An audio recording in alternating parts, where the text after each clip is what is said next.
semana pasada, 4 militares y 6 civiles perdieron la vida en un enfrentamiento en el poblado Palmarito, Tochapán, en Puebla, cuando elementos del ejército mexicano acudieron a investigar una toma clandestina y fueron recibidos a tiros por los ladrones de combustible, los llamados huachicoleros. Este suceso desató las alarmas acerca de este tipo de delito que lleva años afectando el negocio de Pemex y su infraestructura. De acuerdo con Hacienda, el robo de combustible en México genera pérdidas de entre 780 millones de dólares y 1,000 millones de dólares anuales. El gobierno federal ha anunciado una estrategia para hacer frente a estas bandas delictivas. ¿Es lo correcto? ¿Qué hacer ante esta problemática? Me da mucho gusto saludar esta noche en la mesa a Fabiola Guarneros, subdirectora editorial del periódico Excelsior. Buenas noches, Fabi. Martín, buenas noches. También me da mucho gusto saludar a José Buendía, columnista del periódico Excelsior. Pepe, bienvenido. Martín, ¿cómo estás? Buenas noches a todos. Fabi, ¿cómo estás? También Rodrigo Pacheco, periodista de finanzas de Grupo Imagen. Bienvenido. Gracias, Martín. Rodrigo. Y por supuesto Gerardo Galarza, director editorial adjunto del periódico Excelsior. Gerardo, bienvenido. Gracias, Martín. Buenas noches a todos. Buenas noches a todos los que nos ven a estas horas. Pues abrimos la discusión esta noche. ¿En qué asunto nos encontramos en este instante frente a estos grupos que coloquialmente son llamados huachicoleros? Pepe. Lo decías tú en tu introducción, no es un problema nuevo. Hay denuncias desde hace más de 10 años y lo que llama la atención es cómo este asunto fue creciendo, fue escalando. A mí se me imaginaba como, ¿te acuerdas la novela de José Saramago, el ensayo sobre la ceguera? Cuando llega aquella nube fulminante que va cegando a la gente y no saben ni cómo llegó ni de qué manera se propaga. Y así pareciera esto, después de 10 años en los que el sentido común indicaría que es muy difícil que eso se produzca sin que nadie lo vea. Todo el mundo parece haber volteado para otro lado y la ceguera se ha impuesto hasta convertir este asunto de robo de combustible en un asunto de seguridad pública, en un asunto grave, con un impacto enorme, por el nivel de violencia que ha alcanzado.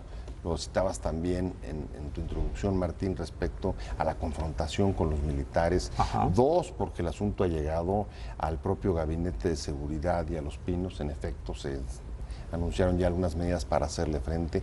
3, el impacto sobre los inversionistas que después de la reforma energética y la aceleración de las medidas para su entrada en vigor están interesados en importar gasolinas y hoy ven con enorme preocupación y inquietud el que el Estado mexicano no pueda, no solamente el Estado mexicano, me estoy refiriendo no solamente al gobierno federal, sino a los distintos niveles. Nivel estatal, por ejemplo, gobernadores de Puebla, Veracruz, de los estados. Yo creería, la definición básica de Estado, en donde están los ciudadanos, donde está la sociedad, las instituciones. Las instituciones, es decir, el Estado como ente, ¿no? Gobierno, gobernados, territorio e instituciones, ¿no? Que es lo que es el Estado. El Estado no es el gobierno es parte del Estado. Nada más. Claro.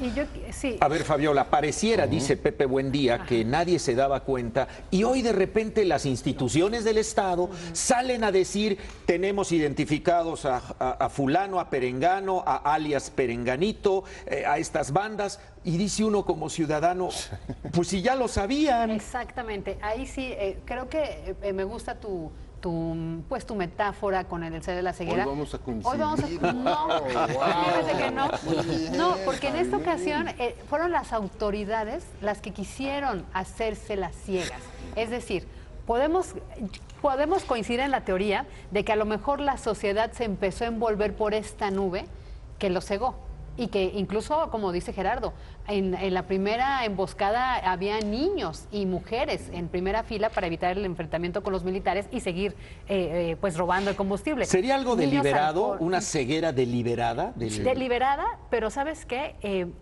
Quien empezó con esto son las autoridades, porque hoy el gobernador de Puebla dice que incluso hay detenido un presidente municipal que hay elementos de la policía también municipal involucrados, y por muchas investigaciones sabemos que empleados de Pemex, desde choferes, transportistas hasta ingenieros. Entonces, verdaderamente hay una corrupción y hay un círculo donde a todo el mundo le conviene hacerse ciego. Nada más en edad. A ver, Gerardo. Es por cuestión de edad, y provengo yo de un estado donde hay huachicoleros, que es Guanajuato, uno de los cuatro mayores. ¿Por qué? Porque está Guanajuato, porque está ahí la refinería de Salamanca desde hace mucho tiempo, la refinería Antonio Amor. Panista igual que Puebla. No Sí, tú, pero sino no tiene el que ver.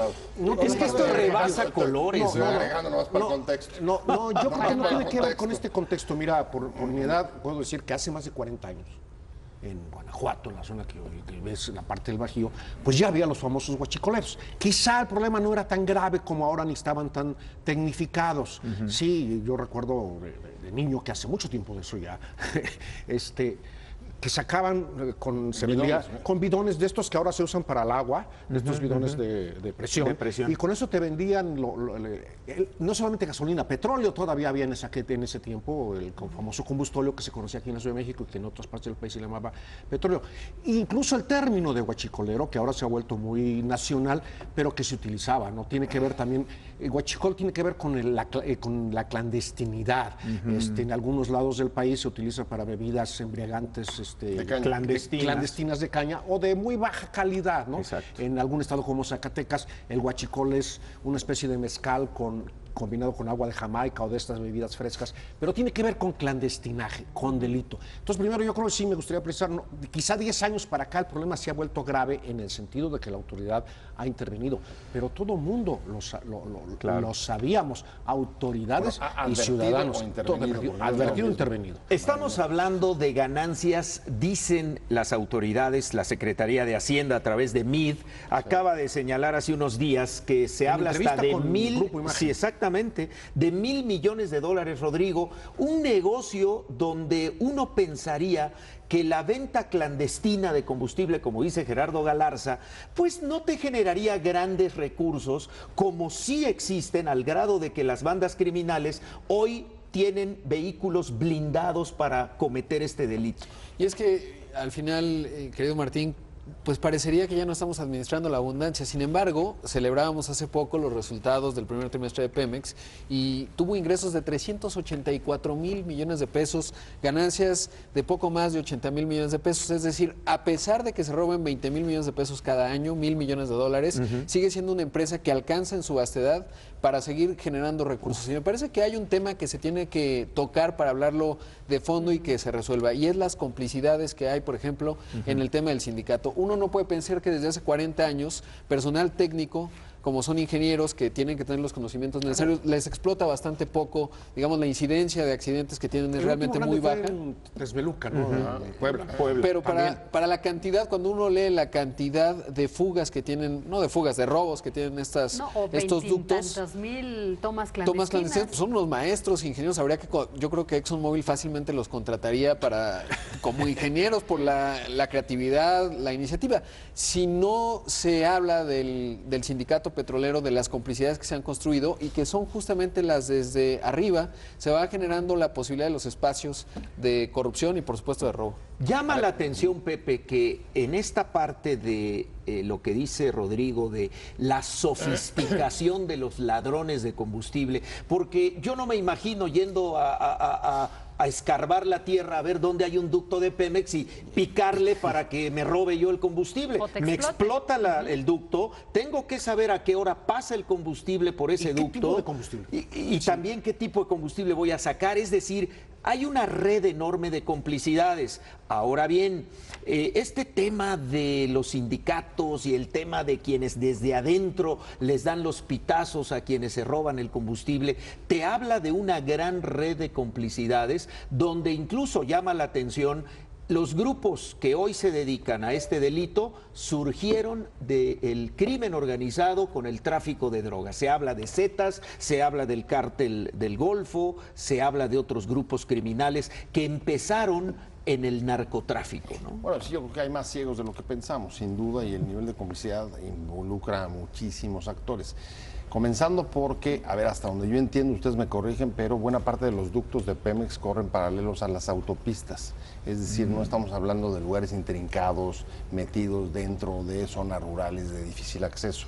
Son lugares, digamos, fácilmente supervisables. Pero creo que hay dos datos que todavía son agravan el diagnóstico que daba Rodrigo, y es que de 2014 para acá lo que hemos visto es cada vez mayores inversiones de Pemex, por lo menos eso dicen, para cancelar las perforaciones, inutilizarlas, las perforaciones clandestinas, al mismo tiempo que se ha reducido el decomiso de gasolina. Y también, al mismo tiempo que Pemex trabaja, dice, incluso hay una partida especial que recibieron del Congreso el año pasado, me parece, un software nuevo, entiendo, para evitar la ordeña. La ordeña. Al mismo tiempo, lo que han crecido son las perforaciones. Es decir, que mientras parece más atención se ha puesto sobre el asunto, hay más perforaciones y hay menos decomiso de gasolina. Entonces, esto te está involucrando un panorama mucho más complejo, y creo que eso refleja el porqué, dentro de las estrategias que presenta el presidente Peña contra la ordeña, involucra ya a dos instancias nuevas: Secretaría de Hacienda, la parte fiscal, y inteligencia financiera, porque en efecto no es una cantidad menor como para no poder advertir cómo se está moviendo. Ahora, pensaría, Martín, que es un tema además que nos llega a nosotros y se convierte en un asunto mediático, aunque tiene muchas décadas atrás, como decía Gerardo, por una situación que ocurrió con los soldados. Pero lo cierto es que la desaparición del Estado y los grupos del crimen organizado que buscan rentas donde las encuentren, pues han encontrado ahora a los guachicaleros y los han armado, es decir, los han sofisticado en la capacidad de violencia. Pero finalmente el problema de fondo no son que le quiten sus recursos a Pemex. El problema es que tenemos áreas en donde el Estado simplemente no aparece, y mientras eso ocurra, ya mañana habrá una nota de cómo le hicieron una emboscada a la policía de X ciudad, la Ciudad de México, Monterrey, como ocurrió en 2010, y todos estaremos hablando y volcados de esa problemática en específico, que solo se resuelve siempre y cuando haya un Estado, y se resuelve el tema de la seguridad de fondo, que tiene que ver mucho con la ley de seguridad interna y que tiene que ver mucho con el papel o no que tiene que jugar el ejército, porque parte de lo que vimos es que es un ejército que no es policía, ¿no? Entonces, evidentemente, a la persona que le dispara por la espalda al soldado, pues no le habían puesto unas esposas, porque un soldado no está entrenado para esposar y catear a alguien. Si no partimos de ese hecho y esas fallas técnicas desde el punto de vista operativo, pues el ejército no tendría que estar en las calles. Y partiendo de ese hecho tenemos que tener una serie de redefiniciones, porque hoy pueden ser los chupaductos, mañana pueden ser los que secuestraron las carreteras, pasado mañana van a ser los que cooptaron a la industria del cemento, y en el puerto de Lázaro Cárdenas seguramente no lo sabemos hoy, pero si hay una emboscada contra el ejército nos vamos a enterar. En fin, es un asunto que tiene que ver más con el Estado y la ausencia del mismo que con un tema específico en cuanto a una problemática que se resolverá en tanto haya un Estado fuerte. Claro. Sí, Fabiola. Y es preocupante, justo tocas un buen tema, que es lo del crimen organizado, porque así como fue creciendo esta ordeña, fueron creciendo, se fue diversificando la labor económica criminal de los cárteles de la droga, porque el periódico Excelsior publicó apenas para jueves o viernes que había 25 estados donde se concentraban las tomas clandestinas, y en los otros no. ¿Y saben cuál era la explicación de PGR y del propio estudio de Pemex? Porque ahí el crimen organizado tiene otras fuentes de financiamiento. Claro. O sea, De ganancia. De Otras fuentes ganancia. de ganancia. Pero imagínate qué respuesta tan poco alentadora. O sea, aquí no porque estén resguardadas nuestras instalaciones estratégicas, no porque la acción de la justicia esté haciendo un blindaje a estas zonas, O porque no no hay porque ductos. la sociedad, no porque no hay ductos, redes, ¿no? exacto, No esa porque es no, otra. En no, Yucatán porque no ahí el va a crimen haber. organizado tiene otra actividad, ¿no? Que es secuestro, extorsión, y que entonces se hace un problema mayor. Derecho No de estamos. cobro de derecho de piso y esas cosas. Entonces no. Rodrigo es una gente muy educada y habla muy bien y habla de la ausencia del Estado, ¿sí? Y creo que tiene absolutamente razón, no solamente en el caso del robo de combustible de Pemex, ¿no? se ha vivido en otros países. También en Excelsior, en Grupo Imagen, hay una entrevista con alguien en Colombia que fue de los que solucionaron, un general que solucionó este problema, porque en Colombia también había robo, no tanto de los ductos y también de combustibles con la época del narcotráfico. Es un negocio que el narcotráfico y de guerrilla, ¿sí? Entonces, ahí ya hay experiencias en todo el mundo, no son los mexicanos, tampoco lo inventamos. Pero esta ausencia del Estado a mí me preocupa mucho, porque atrás de todo esto está algo que en este programa lo hemos tratado muchas veces, que es la corrupción y la impunidad. Es decir, todo está atrás. En Puebla lo que vimos, los videos, y lo pueden revisar en estas redes sociales, estos que yo les llamo lavaderos electrónicos, con respeto para que nadie se vaya a molestar por eso. Yo soy participante de esos lavaderos, entonces no se trata de insulto ni mucho menos. Cómo hay explicaciones, entre comillas, justificaciones del robo de combustible. Si el sindicato roba a Pemex, si los funcionarios roban a Pemex, ¿por qué nosotros no? Y además, hasta con explicación patriótica. Si el petróleo es de todos nosotros, todos tenemos derecho.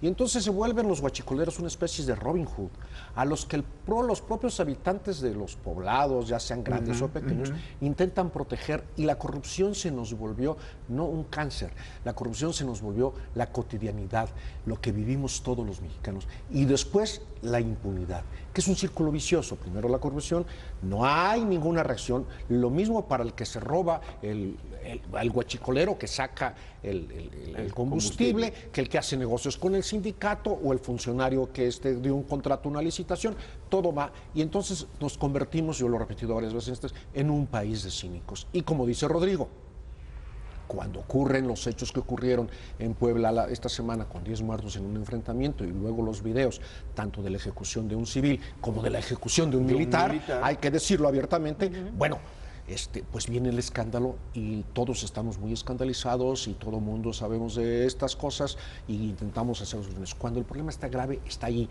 Y como dice Fabiola, ahora es el petróleo, y mañana, tú lo planteas, va a ser Lázaro Cárdenas con las cosas que llegan del extranjero, estas cosas que se trasladan por carretera y demás. Hay negocio también con hay que recordar que hace algunos 2, 3 años se descubrió una empresa que manejaba camiones de Pemex con logotipo de Pemex, que repartía. Que no eran de Pemex. Que repartía. Robados a Pemex. Sí, que repartía a las gasolineras en el estado de Guanajuato, si me acuerdo muy bien, Guanajuato, San Luis Potosí, y con sede en Coahuila, y llegaba a las gasolineras de Pemex y le vendía el combustible robado a Pemex a las propias gasolineras. Perdón. Si Pemex tiene determinada producción de petróleo y vende tanto, sabe cuánto le están robando, sabe cuánto. Y eso son las complicidades que habla Rodrigo. Vamos a ir a una pausa, si me permiten, y de regreso discutimos este punto que me parece importante de Gerardo Galarza, del apoyo que puedan dar comunidades de donde salen estos grupos criminales y que hemos visto cómo defienden, le decía Fabiola hace un rato, ponen a niños y a mujeres al frente para evitar que el ejército o las policías actúen en contra de estas bandas delictivas. Estamos de regreso ya entre líneas aquí en Excelsior Televisión y bueno, pues antes de hacer la pausa, platicaba Gerardo Galarza del tema del apoyo que estos grupos delincuenciales reciben de los pobladores en donde ellos mismos operan y de donde surgen. Y lo vimos recientemente en un operativo policíaco donde el pueblo colocó a niños y a mujeres al frente para evitar la detención de los guachicoleros. Pepe, un fenómeno social que vuelve a repetirse como lo hemos visto en comunidades del norte de la República Mexicana, donde los grupos de narcotraficantes se vuelven beneficiarios del pueblo y la gente está con ellos y la gente se le voltea a las instituciones del Estado cuando el Estado trata o llega a esas comunidades a aplicar la ley. Yo creo que eso muestra que sí, el problema es muchísimo más complejo. Y mucho más, que tiene muchas más aristas. Yo me refería a los impactos que había tenido en mi primera intervención, la irrupción, el crecimiento, la escala del fenómeno de los guachicoleros, Creo que la más importante de ella es, y ahí quizá diferiría de Gerardo y de Rodrigo respecto de la ausencia del Estado, yo creo que lo más grave de este fenómeno complejo que involucra en efecto a las propias comunidades es que nos enseña, desde mi punto de vista, que la permanencia prolongada, perdón por el fraseo, pero de la violencia no hace más que acabar debilitando a las propias instituciones. No hay institución que aguante el nivel de violencia que hemos vivido en el país y por supuesto este fenómeno no se puede ver aislado del contexto general de inseguridad que incluso ahora ha repuntado. ¿Y por qué me parece que no necesariamente es un tema de ausencia del Estado? Finalmente las instituciones están constituidas, los cargos públicos están ocupados, las presidencias municipales ahí están, en Pemex, por ahí voy. En el caso de Pemex, los responsables están ahí. Sí. El problema es que si no hay una respuesta, lo que comenzamos a ver es que, digamos, el pacto entre el Estado, las instituciones del Estado y los ciudadanos comienza a romperse. Si no son capaces de garantizar seguridad, si no son capaces de mantener la paz para poder crecer, para poder trabajar, ¿Y eso para no es poder ausencia producir, de Estado, Pepe? Creo que hay un pequeño matiz. Creo que el Estado está constituido. El Por problema todos, ahí claro. es más grave, desde mi punto de vista, porque esta violencia lo que está generando es un peligroso debilitamiento del Estado en el que las propias comunidades se retiran. Son ellas las que están diciendo, ya no juego. No me garantizas seguridad. Sin seguridad no vivo. No hay trabajo, no hay crecimiento, no hay inversión. ¿Ustedes conocen los pueblos estos de Puebla del Triángulo Rojo? Sí. No. Bueno, son comunidades muy pobres, abandonadas y en su mayor parte gente que se ha dedicado a la migración. Claro. A ver, Rodrigo. Yo lo vería con esta metáfora de Martín. Uno puede tener un coche, pero si no tiene motor, es equivalente a no tener un coche. Exacto. Y entonces diciendo Weber, ¿no? Que decía que el Estado tiene que tener el monopolio legítimo de la violencia. Si el Estado no tiene el monopolio legítimo de la violencia, prácticamente de facto no existe. Como puedo tener un coche, un cascarón de coche, pero si no tiene motor, para efectos prácticos no tengo un coche, y quizás es ahí donde Gerardo y yo nos estamos refiriendo. Es decir, el Estado no existe o no está, en tanto no puede tener el monopolio legítimo de la violencia, el control, y a partir de ahí, pues prácticamente uno podría Pero, por pensar ejemplo, que no con un está. agravante. No está, tienes toda la razón en todo lo que estás diciendo, pero, por ejemplo, sí está el cobro de impuestos. Ah, bueno, sí. Sí, Pero ahí sí hay Estado. Hay que pagar la tenencia de ese coche. Hay que pagar la tenencia de ese coche, pero mira, pero nomás para completar este asunto de la ausencia de todo, es precisamente atrás la impunidad es una falta de acción del Estado, es ausencia del Estado. Y no hay castigo ni para los grandes ni para los chiquitos. Si no es lo mismo el guachicolero poblador de un pueblo, una comunidad de la Sierra Norte de Puebla o de un pueblo de Guanajuato que pues vive ahí vendiendo que los líderes. Es peor, porque no sé si es impunidad o hay impunidad selectiva. O sea, la ley a veces Tú lo grabas la postura nuestra. No es lo que yo pretendo, pero... Fíjate, imagínate, si hay impunidad selectiva es peor que la ausencia del Estado, porque la ausencia total del Estado, de falta de actuación del Estado, por lo menos y además se vuelve más democrática. Si hay selectividad, bueno, hay, digamos, dirían los abogados, mala fe, hay agravante. A ver, Fabiola. Sí hay Estado, pero está secuestrado por intereses particulares. Vamos a escuchar a Fabiola. Es que entiendo el punto de Pepe. O sea, Pepe, como académico estudioso que es, él plantea la existencia, la permanencia del Estado como esas instituciones constituidas con personas, con rostro, con atribuciones, facultades, ¿no? Y atribuciones. Pero el punto es que todas estas personas que están dentro de estas instituciones que conforman el Estado, incluidas las familias, son ausentes, son omisas, que es lo peor. Son omisas y regresamos a tu punto. Son los ciegos que se decidieron poner la venda para fomentar esta impunidad. Ahora, quiero retomar el punto de Martín sobre qué pasa con esta sociedad. Cuando escuchamos y vemos no solo las imágenes, también las declaraciones de las mujeres ahí y de los niños ya siendo halcones, y un gobernador... Antonio Gali Fayad diciendo que los municipios con problemas de robo de combustible son Amozoc, Tecamachalco, Quecholac, Palmar de Bravo y Atzitzintla, te pones a pensar, esos niños, ¿qué van a hacer de grandes? Guachicoleros. Abonando a lo que dice Fabi, a mí me sorprendió mucho esta semana, justo en este estudio de televisión, el candidato más visible para ocupar la presidencia en 2018, le preguntaban, oiga, ¿qué haría con los guachicoleros? Mi sola presencia lo resuelve porque hay un tema de injusticia social. Si el próximo presidente de este país, no sabemos qué nos depara el destino, pero tienen la concepción que hay cierta justicia por un abandono del Estado, tenemos un problema fundamental, porque no parte únicamente de la falta de actuación del Estado, sino de una concepción que justifica, y se ha mencionado en la mesa, esta capacidad, pues el petróleo es de todos, y si el Estado no me cumple, yo tengo derecho a robarle al Estado para proveerme de lo que necesito. Finalmente, uno puede tener zonas miserables en algunos lugares de nuestro país y la tendencia natural de las personas no será robar, ¿no? Será subsistir. Lo malo es que como no hay Estado de Derecho, pues subsisten a costa del Estado. Y fíjate la trampa, Pepe.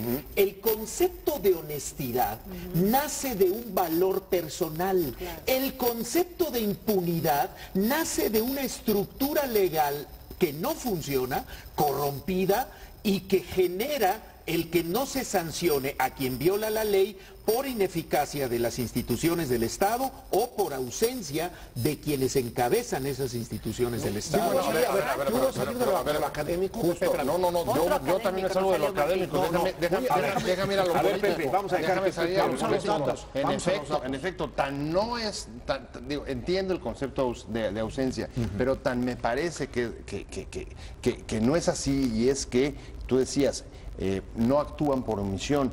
El problema es que los funcionarios públicos, incluso por omisión, tienen que responder legalmente a obligaciones que tienen contraídas. Entonces, ese es otro elemento más para decir, es que ahí están, y no solamente ahí están, si no actúan correctamente, pueden ser acreedores de sanciones o de investigaciones. Ahí está, por ejemplo, la investigación que la PGR está haciendo de la confrontación y de la presunta ejecución de una por parte del ejército de una persona.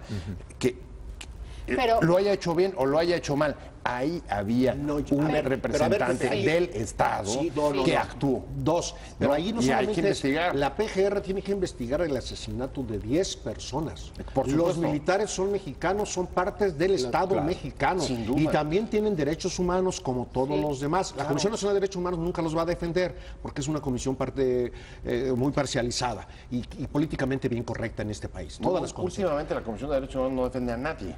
Bueno, esa sí anda un poco perdida. Pero vamos a salirnos un poquito de lo académico. El viernes pasado, el periódico Excelsior, en su primera plan, en la nota principal, publicó que en 10 años, fíjate, en 10 años, ya Rodrigo daba la cifra, hay 21,000 tomas clandestinas en 10 años. ¿Cuántas se han denunciado ante el Ministerio Público? De esas 21,000, en 10 años, el gobierno mexicano, que no el Estado, el gobierno mexicano detuvo a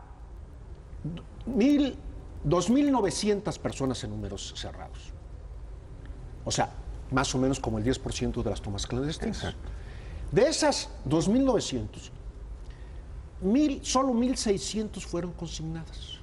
Las otras 1,300 salieron libres por falta de pruebas. Se habla de un 40 y pico por 43%. Exacto. Falta de pruebas, investigaciones mal integradas, violaciones al proceso, no porque no fueran guachicoleros, sino simple y sencillamente encontraron la manera de ser impunes, que es, insisto en la tesis de Rodrigo, yo sí lo apoyo allí, por lo menos la ausencia de actuación del Estado. Bueno, ahí sí actuaron. Sí, pero actuaron mal.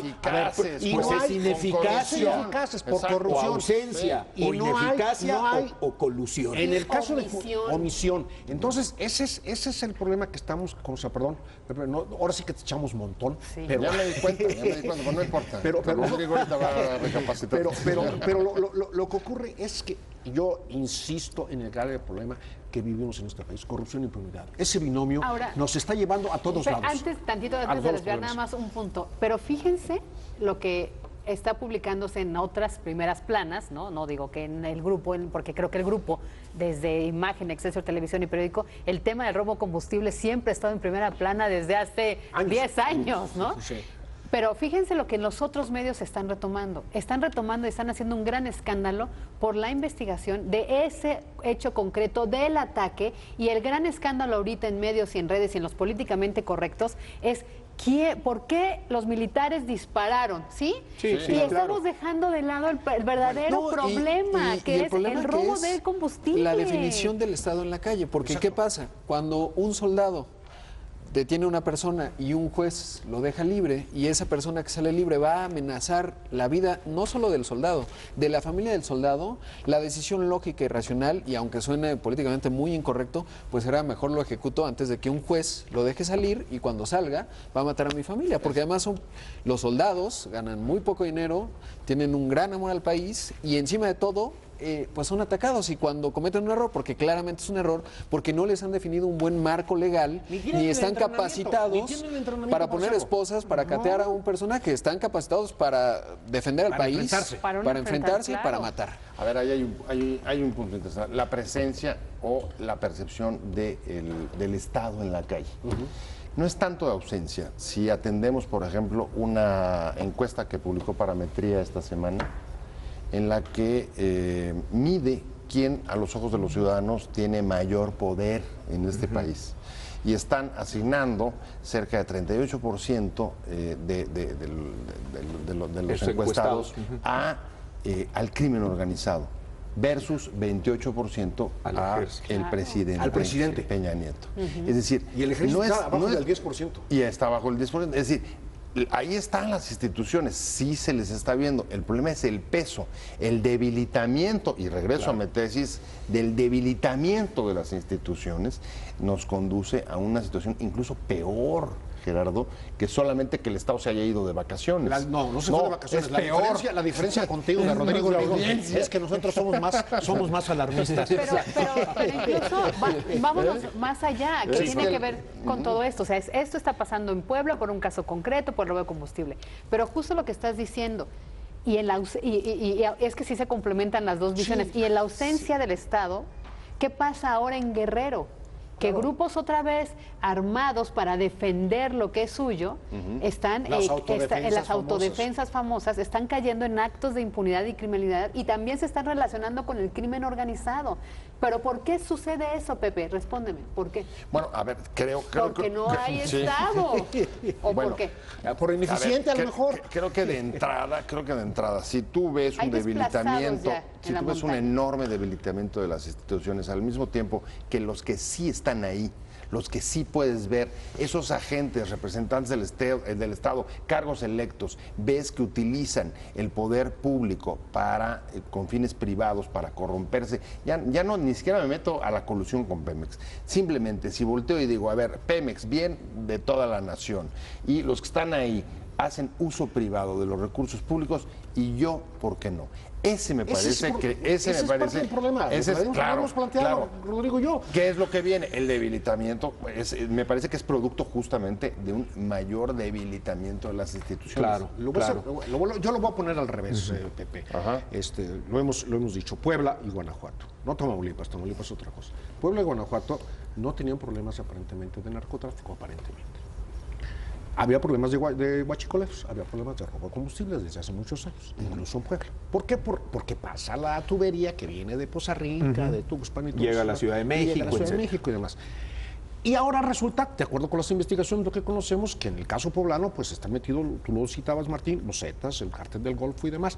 En Guanajuato ocurrió lo mismo y está ocurriendo lo mismo. Había un problema de robo de combustibles y hay zonas de Guanajuato en donde ya está instalado el crimen organizado que se dedica al narcotráfico. Es decir, retomo lo de Fabiola al principio, el crimen organizado, llámese como se llame, busca sus propias, dirían ustedes los periodistas financieros, oportunidades de inversión, ¿no? Y de ganancia. Que es un mercado, finalmente ilegal, negro, pero es un mercado. Entonces, al revés, a lo mejor en otros estados donde existía narcotráfico, bueno, ahora se expanden hacia el robo de combustibles, hacia la extorsión, porque van buscando oportunidades de hacer negocio, Bueno, ¿no? yo incluso podría ser más extremista y decir, hay un antiestado, porque sí hay quien tiene el monopolio de la violencia en ciertas entidades, Claro, municipios del país, pero es el crimen organizado, ¿no? Entonces, si Hay la zonas definición donde el básica Estado del no Estado entra, es ¿no? tener el monopolio legítimo de la violencia, pues quizás no es tan legítimo, pero a los ojos de las comunidades sí, y lo tiene un grupo criminal. Pues ve la percepción de la gente, sí. Estamos de regreso entre líneas y antes de ir a la pausa,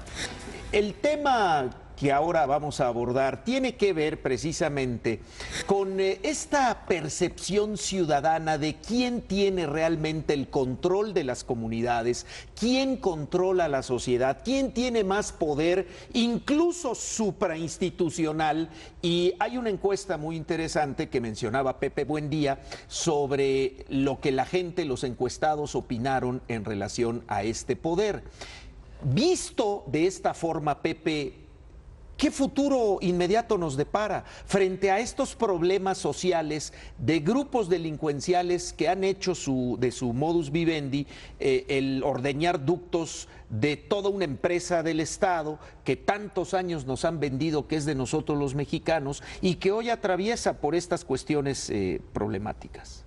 Bueno, yo quisiera pensar que esto nos confirme y ponga nuevamente en el centro en el que el tema de la violencia no es sostenible, que las instituciones ausentes o no ausentes, pero que las instituciones del Estado no pueden resistir una década de violencia como la que venimos viviendo y que buena parte de lo que hoy estamos viviendo con los guachicoleros, con la participación de las comunidades en el robo de gasolina, con la percepción que hay respecto de quién tiene el poder en este país, de la encuesta que citábamos hace rato respecto del crimen organizado, o la misma percepción de la fuerza o del poder que pueda tener el ejército, que también es muy baja, de la confrontación que estamos viviendo, el uso de civiles, como si estuviéramos en Siria, como si se tratara de escudos humanos. Eso es producto y ha sido lo que nos ha venido dejando 10 años de violencia, tú lo decías, Rodrigo, de tener el ejército en la calle, de la lucha y la estrategia contra las drogas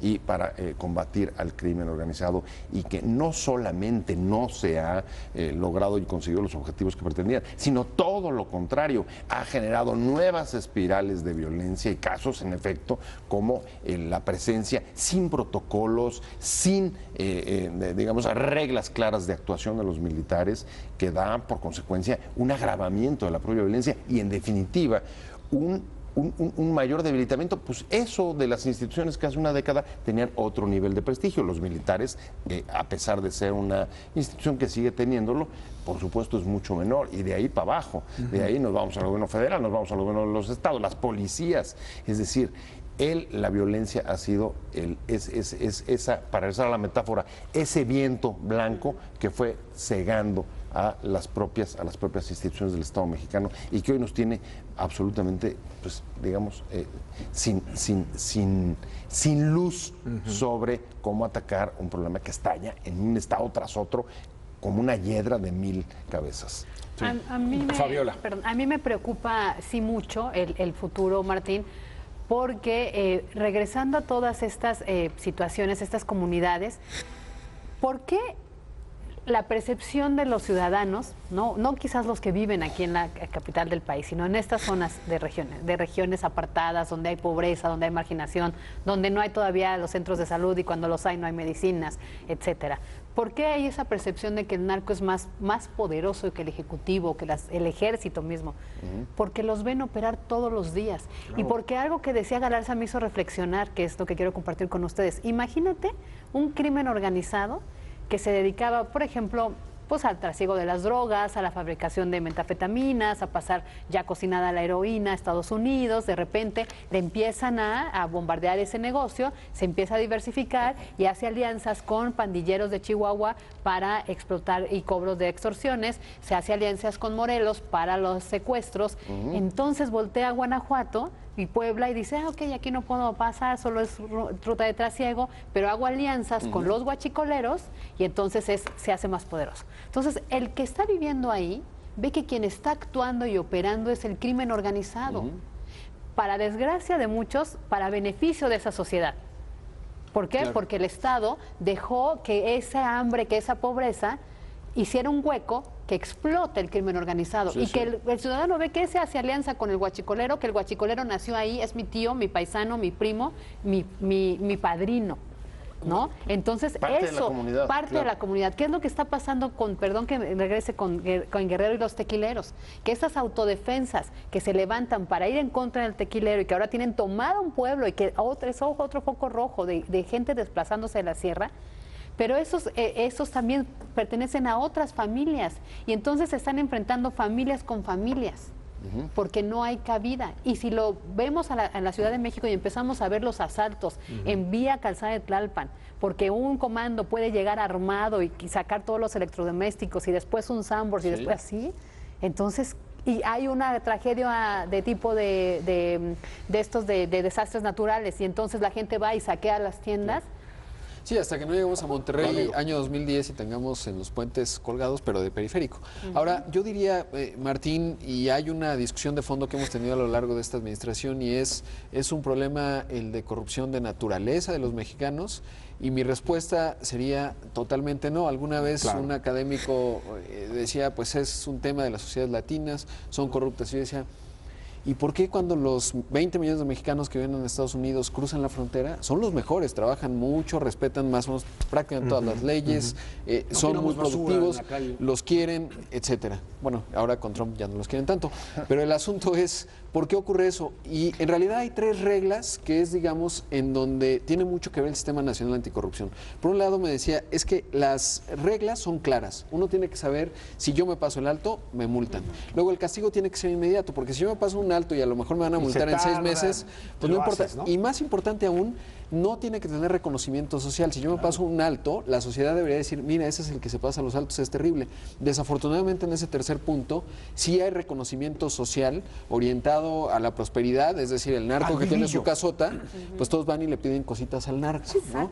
O al líder sindical, o al presidente municipal que roba poquito, ¿no? Y el asunto es que mientras no construyamos una entidad que se llama Sistema Nacional Anticorrupción, no vamos a resolver ningún problema de fondo, porque podemos tener un gobernador como Yarrington, que no solo dejó pasar los Zetas, los generó. Y a partir de ahí, el Estado se convierte en el antiestado porque se convierte en el enemigo del pueblo. Y a partir de ahí, me parece que si hay esperanza en este país, será el apoyo y el seguimiento que le demos a la construcción del Sistema Nacional Anticorrupción. El fiscal de Nayarit. No, bueno, Perdón, espera, yo quiero ponerle periodísticamente poner el nombre, vayamos al Palmarito, ¿no? Ni siquiera es una cabecera municipal. Es una delegación, antes se llamaba, es una comunidad que pertenece a otro municipio. Imagínate esa comunidad como las conocemos. Una comunidad poblana no es, digamos, que no es una comunidad del centro del país, de Querétaro, de San Luis Potosí, que son estados, o Aguascalientes, que son estados más un poquito con un desarrollo mayor, o Nuevo León. Esta comunidad donde hay 6 cámaras que graban los ataques y que ya sabemos que no son de la autoridad, porque ni siquiera, yo dudo que en la ciudad de Puebla haya tal número de cámaras en una esquina, que acá en este caso había 6, que un presunto campesino, y lo digo así, presunto, no quiero acusarlo, maneje una camioneta BMW blindada.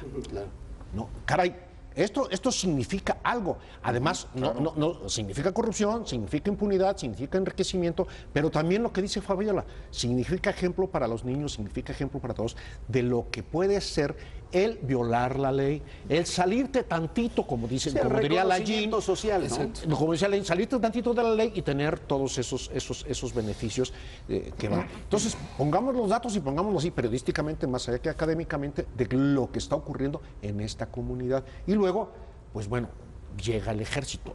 Imaginemos al policía, si es que hay, de esa comunidad, que debe ganar menos que el mínimo, ¿no? Y su arma debe ser pues ni siquiera un garrote, una piedra quizá, o ni siquiera uniformado, ¿no? Entonces, bueno, palo de escoba. Tiene que entrar el ejército, tiene un ejército no capacitado para hacer labores policíacas. El ejercicio de la fuerza tiene diferentes fórmulas. El ejército no está capacitado. Aquí lo decíamos, el ejército no te detiene a un ladroncillo en un centro comercial que te sacó la cartera, ¿no? Porque no lo sabe hacer. El ejército agarra y te dispara, ¿no? Y ocurren las tragedias que ocurren. Y luego este reconocimiento, por un lado reconocimiento y no reconocimiento social a una parte. Hay quienes son buenos políticamente hablando y hay quienes son malos, ¿no? En este caso los malos es el ejército, el bueno es el huachicolero. Cuidado, cuidado. Sí, porque Todos ya hablas de estamos- una inversión de valores, ¿no? Así es. Pepe. Bueno, a ver, tratando de conciliar. Tratando de conciliar. Somos amigos. Yo sé. A ver, no creo que haya... Por lo menos estamos juntos, No, como el no chiste creo viejo. que haya un resorte más primitivo de la conducta que sea el tratar de sobrevivir a cualquier precio. Sí, por supuesto. Eso no creo que esté en duda. No. Más bien, el tema es cuando estás viendo el precio que está dispuesto a pagar una comunidad para poder sobrevivir, quien tiene que voltear a ver lo que está sucediendo, en efecto, son las instituciones y es el Estado, porque lo que ahí le están diciendo es que es mucho más bajo el precio de desconocerlo, de no verlo, de incluso aliarse, como decía Rodrigo, con comunidad, con el crimen, que acatar lo Claro. que las instituciones y el Estado o las leyes establezcan. En ese sentido, sí hay un trasfondo, en efecto, de impunidad. Ese es el que está bajando el precio de buscar la sobrevivencia a cualquier costo, pero eso no omite los otros dos agravantes. Cuando hablamos de cualquier precio es cuando un Estado, aunque esté ahí, no esté garantizando la seguridad y además no haya condiciones para sobrevivir. Ese es Estamos de acuerdo contigo. Estoy de acuerdo contigo. sería mi conclusión. Fabiola, tú decías cómo la misma estructura social se va mezclando con las acciones ilícitas de estos grupos delincuenciales, porque es lo que la sociedad ve a diario. Exacto. ¿Querrá decir entonces que para eliminar esto o para combatir este tipo de ilícitos tendrían las instituciones del Estado que estar más presentes y ocupar esos espacios que hoy ocupan los grupos criminales en los pueblos, en las comunidades, entre el, como dicen los sociólogos, en el entramado social? Sí, tendría que estar más presente, pero no solo eso, tendría que asumir el verdadero compromiso que es con la aplicación de la justicia, con hacer justicia y poner las sanciones inmediatas y severas a quien comete los ilícitos. Te voy a decir por qué, porque ahorita que hablábamos de esta penetración de estos grupos dentro de la propia sociedad que nacen ahí, que crecen ahí, pues tan fácil han llegado a los puestos de poder. Y ahorita me recordaba, ahorita que todos estaban hablando, decía, pues, ¿qué pasó con el fiscal de Nayarit? Era el encargado de procurar la justicia de ellos y era el principal extorsionador, quitaba predios y ligado con el crimen organizado. Y me acordé, dije, pues, ¿y qué vimos en Ayotzinapa? Un presidente municipal casado con una hermana de la gran operadora del crimen organizado de la zona. La que mandaba era ella y era el presidente municipal, por eso todo el mundo tenía respeto y nadie se metía y los rojos eran los rojos y la policía municipal involucrada y toda la zona también ahí, ¿no? Entonces, si eso ve una sociedad que está creciendo, o una de dos, o termina convenciendo de que así son las cosas, Claro, o claro. dos, se va. Y Claro. otra cosa, Rodrigo, ya nos vamos a acabar, pero yo no estoy tan de acuerdo en ese tema. Yo sí he tocado que la corrupción es una cuestión de ADN social, porque hemos sacado notas de que muchos de los deportados por Donald Trump han estado 15 veces arrestados en Estados Unidos. No todos los mexicanos Se comportan como son. Y sí es una cuestión aprendida, que yo le he llamado aquí, a Pepe le consta el ADN Claro, social pero- de la sí, corrupción. pero no es un tema racial, vaya. No, Eso no, está no. claro. No es un tema racial. Es un tema cultural. Pero este migrante que creo que el viernes era la historia de que extradición, chocó. o sea, tenía 15 órdenes de arresto, pero era una persona que le pegaba a su mujer, que chocó borracho, atropelló y, o sea... Ay, a ver, Fabi, pero mete las estadísticas del crimen en Estados Unidos, ven No, los sí, rednecks, No, Sí, pero son que me- las fichitas. Hay unos que coleccionan cabezas en su refri, pero... Sí, pero... Son las Sí, fichitas. no, sí. Yo, por mi parte, a lo mejor por un paradigma ya debíamos haber superado, ¿no? La famosa justicia social a la que se refiere Fabiola. Creo que la justicia no solamente es la aplicación de la ley, básicamente es eso, pero también hay otro tipo de justicia que el Estado mexicano y los estados en el mundo tienen que dar, y que nuestros padres, por lo menos los míos, lo definían casi en una frase religiosa: casa, vestida y sustento, ¿no? Esas comunidades de las que hablo, Fabiola, no solamente veo la aplicación de la ley, digamos, penal, administrativa, son comunidades a las que tienen que tener justicia a través de la educación, o digamos de la academia, pues, de escuelas, centros de salud, o sea, es decir, la salud de la comunidad, empleo suficiente y necesario para cubrir sus, por lo menos las necesidades mínimas, derecho al deporte, actividades físicas y estas cosas, que esa es parte de una frase que a mí me parece demagógica, pero que se ha utilizado durante 100 años en México, que se llama justicia social. Pero esta es también función del Estado, además del uso exclusivo de la fuerza, llevarle a estas comunidades estos. ¿Por qué? Porque llegan los señores guachicoleros, los señores narcotraficantes, los señores extorsionadores y todo, y tú sabes que eso es lo que te paga. Antes decían, los viejos decían, no paga ¿cómo se llama? La bala, ¿no? Decían en la canción. No sé si no paga ni la bala, ¿no? Entonces, costaba mucho una bala. Hoy las balas son prácticamente regaladas, ¿no? Conclusión. Yo por último concluiría, ya debatiremos en algún momento que me vuelvan a invitar, pero diría que no se puede desconectar los guachicoleros como los conocemos, como otros chupaductos que son diputados federales, líderes sindicales, que si entendemos el concepto, se roban recursos de Pemex, ya sean petróleo físico o gasolinas más bien ahora.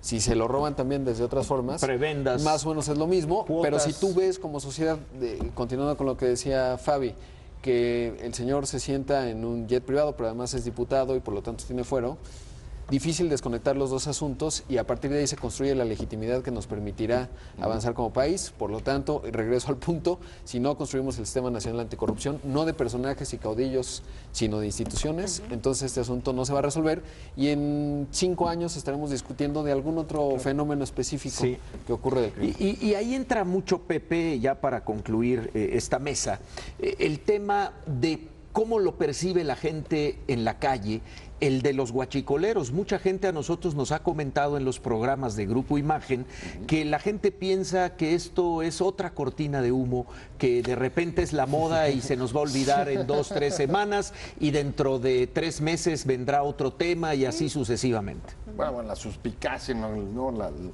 La conspiración siempre está ahí presente como un rasgo casi cultural, pero sí es notable cómo ha venido variando la percepción respecto a las principales instituciones del Estado, ¿no? Lo decíamos en la encuesta, no solamente, digamos, en lo que comentaba respecto a los guachicoleros, aunque ahí también se refleja bueno, pues es que seguramente es otra forma de engañarnos, es decir, otra percepción negativa del funcionamiento de la autoridad. Y esto es lo que me parece más grave, porque justo eso junto con la impunidad, ¿no? Aunque están conectadas, es lo que va bajando el precio de tener que sobrevivir, incluso aliándote con el crimen organizado o transgrediendo cualquier tipo de ley. Porque además, si volteas, y como dice Rodrigo, lo que ves es que allá arriba hay guachicoleros mayores, pues dices, si el producto es de todos, pues repartámoslo. Así es. Repartámoslo un poco más. Pues llegamos al final de esta mesa. Muchas gracias a nuestros panelistas. Martín, Gerardo. Todo esto resultado, no solamente guachicoleros, sino todo esto es de mandar al diablo las instituciones. Hay que decirlo claramente. Bueno, pues usted que nos ve tiene también su conclusión. Lo más importante es lo que usted piensa de todo esto que hoy le hemos planteado aquí en la noche en Entre Líneas. Muchas gracias, es todo. Que la pase muy bien. Hasta dentro de 8 días.